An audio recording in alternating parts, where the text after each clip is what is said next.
বর্তমানে লোডশেডিং এর কারণে দেশের সরকার যে পরিমাণে গালি খাইতেছে, এরকম গালি মনে হয় নিজের শত্রুও খায় না।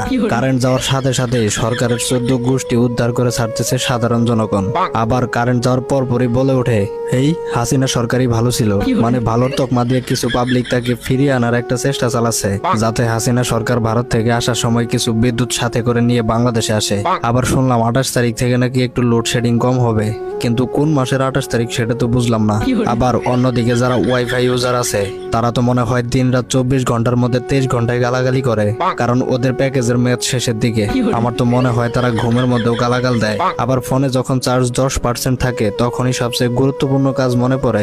ঠিক তখনই বিদ্যুৎ অফিসের যে লোকজন আছে, তার পরিবারের উপর দিয়ে একটা গালাগালের ঝড় বয়ে যায়। আবার যদি হঠাৎ করে বিদ্যুৎ আসে কিন্তু বাইরে থেকে ঘরে ঢোকার সাথে সাথে আবার যখন চলে যায়, তখন যে বিদ্যুৎওয়ালাদের কি পরিমাণ পবিত্র ভাষায় নসিহত করা হয়, সেটা যদি তারা সামনাসামনি এসে শুনতো তাহলে হার্ট অ্যাটাক করতো। আমি বলি কি, এত কিছু বাদ দিয়ে দুর্নীতি কম করেন, এত লোডশেডিং আর দিয়েন না। আপনাদের পাবলিক গালাগালি করতে করতে তাদের মুখ ব্যথা হয়ে গেছে, তাদের কথা চিন্তা করে হলেও লোডশেডিংটা কম করেন।